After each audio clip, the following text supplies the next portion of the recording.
Oh. No, I have to. Please, no. I have to. Hey, Lucy, give it to her. He has to kiss me. I'll do it.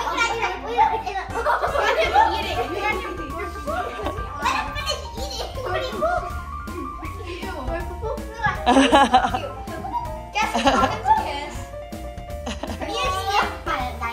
You laugh. Oh. That's a lot. I know. No, you laugh. Katie, talker, give me the cream.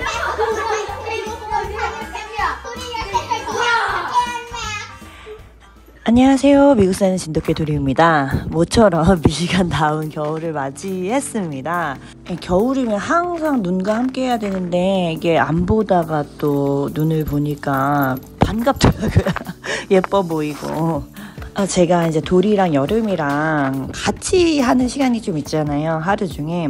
그때 평화로운 시간을 발견했어요. 그게 뭐냐면 여름이가 보고 있을 때 도리를 쓰다듬어 주는 거예요. 네, 이거를 제가 깨달았어요. 그러니까 도리가 이 모습을 여름이한테 보여주고 싶어 하더라고요.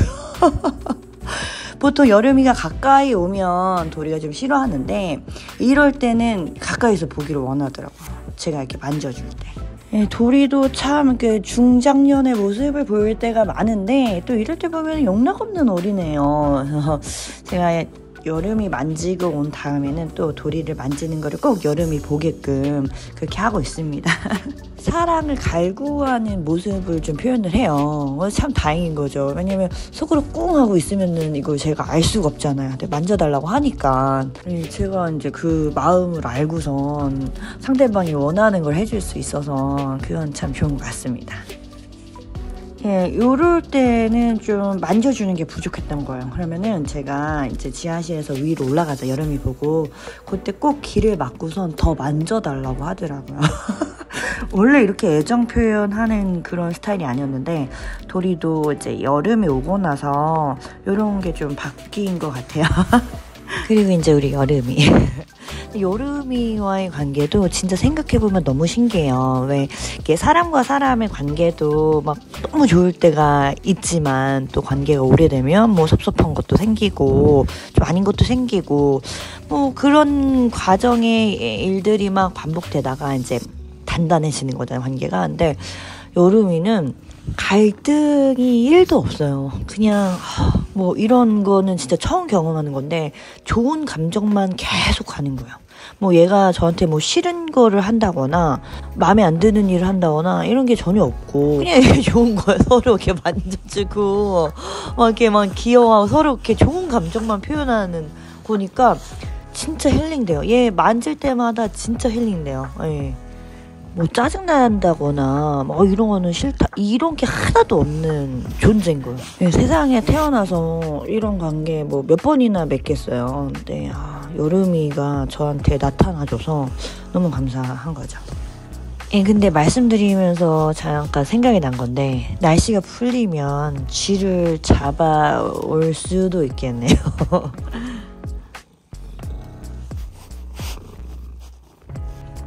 예, 이제 도리가 아빠가 출근하니까 퇴근할 때 되면 난리가 나요. 반갑잖아요. 반나절 못 봤다가 이제 보는 거니까. 근데 세상에 이렇게 막 반가워하는데 일을 해야 된대요, 자기. 아이고, 왔어, 반가워지. 아빠 일해야 돼. 도리 아는 척 해주지도 마. 응? 일해야 된대. 아는 척 해주지도 마. 반가워해주는, 그치? 응? 반가워해주는. 응, 도리야.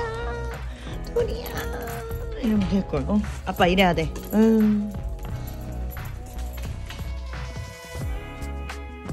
이거 보고선 진짜 또 까마득히 잊었던 기억이 떠올랐는데, 제가 이제 저희 신랑이랑 처음 연애할 때 학교에서, 그때 겨울이었는데 방학에 학교에 가갖고 도서관에서 공부를 했어요. 근데 이제 같이 옆에 앉아서 공부하는데 이제 제가 점심때가 돼서 배가 고픈 거예요. 그래서 오빠 밥 먹으러 가자고, 나 배고프다고 그랬더니 저한테 딱 그러더라고요. 너 가서 혼자 먹어. 오빠 공부해야 돼. 네, 그때 진짜 충격받았죠. 아, 속으로 정말 뭐 이런 남자 다 있나. 아니 이 친구가 배고프다는데 하던 공부 멈추고 가서 밥을 먹어야지. 그래서 그때 진짜 약간 아니라고 생각을 하긴 했었어요. 예, 근데 그걸 또 20년이 훨씬 지난 지금에서 도리한테 또 하고 있네요. 낯설지가 않았어요, 저는. 예, 근데 이제 나중에 시간이 지나서 물어봤죠. 아니, 그때 왜 공부했냐고, 밥 같이 안 먹고, 그랬더니 그냥 그런 게 멋진 줄 알았대요. 공부하는 멋진 남자의 모습을 보여주고 싶었다고 하는데, 제가 보니까 그냥 무의식적으로 나오는 것 같아요. 그냥 자기의 그냥 자기인 거예요. 리얼 자기. 근데 그날 제가 좀 동아리방 가가지고 그 동방에 있는 애들이랑 같이 가서 밥을 먹었어요, 점심을. 근데 그때만 해도 제가 막 혼자서 막 이렇게 밥 먹고 이런 거 잘 못했어요. 저는 지금도 태어나서 한 번도 혼자 영화관에 가본 적이 없거든요. 근데 또 얘기 들어보면 혼자서만의 시간을 즐기는 사람도 있더라고요. 일부러라도. 근데 저는 약간 그런 타입이 아니어서. 물론 지금은 가끔씩 혼자서 도서관에 가기도 해요. 책 읽고 뭐 책 빌리고 이러느라고. 근데 그 시절에는 그런 걸 못했는데 혼자 가서 밥 먹고 오라고 그래서 깜짝 놀랐어요, 진짜.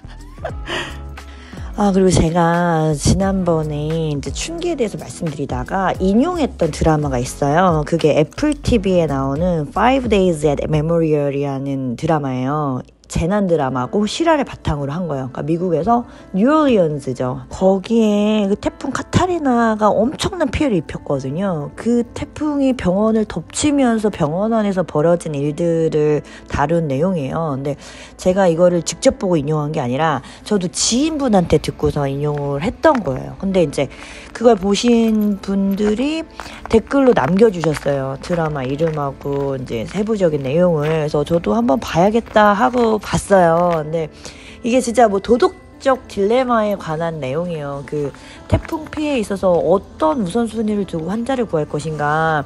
근데 사실 제 지인분이 저한테 인용해 주신 부분은 이분도 되게 예리해요. 그러니까 그 과체중 환자인데 마비예요. 막 그 사람을 이동시키려면 정말 많은 인원이 필요하고, 그래서 포기를 하고 나오는 거거든요. 근데 이 부분에 있어서 왜 우리가 이제 살다 보면 재산상의 손실이라든지 생명의 피해를 입히게 되는 그런 판단밖에 남지 않은 상황에 처할 때가 있잖아요. 그래도 이럴 때는 공리주의적 입장에서 피해를 최소화하는 선택을 해야 되는데 사람들이 이것도 나서서 잘 못해요. 왜냐면 어쨌든 생명에 피해가 가는 거니까 이 판단 후에는 도덕적인 책임이 따른단 말이에요. 비난도 받고. 왜냐면 사람들은 모두를 살리는 선택을 좋아한단 말이에요. 근데 이 상황은 다 까먹고 누구를 죽이는 선택을 했다라는 것만 기억에 남기는 거죠. 그래서 우리 사회에는 악역을 맡아 선택하는 사람이 필요하다, 이런 예로 들어주셨는데 저한테 정말 적절한 예였어요. 그런데 5 Days at Memorial은 안락사에 관한 게 더 큰 거예요. 그러니까 일단 포기를 하기로 한 환자들을 그냥 냅두지 않고 안락사를 하고 나온 거예요, 이 의사가. 의사 이름이 안나포일 거예요. 실존 인물이고 워낙 또 유명하고 인정받고 존경받는 그런 인물인데 자기도 이런 재난 상황을 처음 겪는 거예요. 그렇다고 뭐 국가의 시스템이 제대로 작동하는 것도 아니고 병원에 제대로 된 매뉴얼이 있는 것도 아니고, 어쨌든 환자의 우선순위를 나누고 1, 2, 3으로 나눠요. 그 다음에 3은 가망성 없는 그런 환자인 거고, 근데 사실 이거 선별 과정도 되게 합리적인 거는 아니었어요. 문제가 좀 있어요. 그래서 병원 관계자가 그 3번 판정받은 환자를 1로 바꿔줄, 번호를. 왜냐면 옆에 남편 보호자가 있어서 내 나중에 회고를 할 때 내가 그 병원에서 유일하게 잘한 일은 그 환자 숫자를 바꿔준 거라고 이렇게도 하거든요. 그러니까 제대로 잘 못한 거예요, 사람들이. 근데 이 환자들을 그냥 냅두고 오느냐 안락사를 시키느냐, 이 문제에 있어서 안나포라는 의사가 안락사를 다 시키고 온단 말이에요. 그래서 살인죄로 기소가 되는 거예요.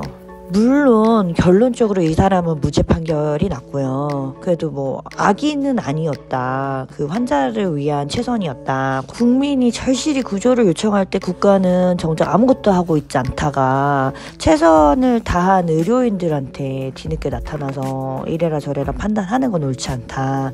이런 여론이 일어가지고 무죄 판결을 받았어요. 근데 사실 안락사 시킨 거를 살인으로 보는 의료인들도 꽤 있어요. 왜냐면 환자 동의가 없었거든요. 약간 강압적인 거고 환자가 좀 완강히 거부했던 환자도 있고, 그리고 솔직히 뭐 누구를 살리고 누구를 죽일 것인가 하는 문제가 재난만큼이나 나쁜 선택의 결과를 낳을 수가 있는 부분이기도 하잖아요. 그래서 실제로 뉴올리언즈에 그 체리티 병원이 있었어요. 공립병원인데 여기는 분위기가 되게 좋았나 봐요. 약간 되게 민주적인 그런 분위기가 형성되어 있는 곳이었나 봐요. 근데 똑같이 막 전력 공급이 중단되고 그랬는데 그 의료인들이 자기 차에 있는 기름 꺼내다가 발전기 연료 공급하고 이러면서 막 기계를 돌린 거예요. 그리고 환자 구조 순서를 완전 메모리얼 병원하고 반대로 한 거예요. 위중한 환자부터 내보낸 거예요. 그리고 이제 거동이 가능한 환자들 나중에 내보냈는데 어쨌든 여기서 사망한 환자가 딱 3명밖에 없었어요. 메모리얼은 45명이었고 그리고 체리티 병원이 환자 수 훨씬 많았고 환자 대비 병원 직원의 비율은 또 낮았어요. 어쨌든 위기를 현명하게 극복하는데 결정적인 역할은 그 의료진의 어떤 상호 신뢰관계와 민주적인 태도다. 이런 것들을 보여준 거죠. 그리고 일단 뭐 닥터포의 무죄는 동의는 하는데 이것이 하나의 전례가 돼서는 안 된다고 생각해요. 왜냐하면 재난 상황에서 한 명의 의료인의 선택과 판단이 법이 되는 거는 또 위험한 일이니까. 또 어쨌든 중요한 거는 그냥 지난 이런 사건들 속에서 반드시 배우고 깨달아야 되는 일들이 있어야 되는 것 같아요. 그래야 그 다음에는 더 나은 선택과 판단을 할 수 있게 되니까. 그리고 저는 이제 메모리얼하고 체리티 병원의 상황들을 놓고 봤을 때 또 배운 건 진짜 중요한 거는 긍정적인 분위기와 민주적인 태도, 이런 게 중요하구나. 그러면서 가족 분위기를 좋게 만들어야겠다. 이거 진짜 쉽지 않은 건데 그래, 그런 좋은 분위기 속에서 아이들이 긍정적인 힘을 발휘할 수 있게끔 자라도록 도움을 줘야겠다. 그러기 위해서는 부부 사이가 좋아야겠다. 뭐 이런 생각과 반성과 뭐 깨달음을 또 얻게 됩니다. 네, 오늘 여러분 영상 재밌게 보셨나요? 제가 짧은 시간 안에 많은 걸 다루려다 보니까 뭐 말도 빨라지고 또 그랬던 것 같아요. 아무튼 저는 한 주 동안 저한테 쉽지만은 않지만 또 어려운 챌린지 중에 하나거든요. 그 엄마 아빠 사이에 있는 공기를 좀 좋게 아이들한테 전달하도록 노력해보도록 하겠습니다.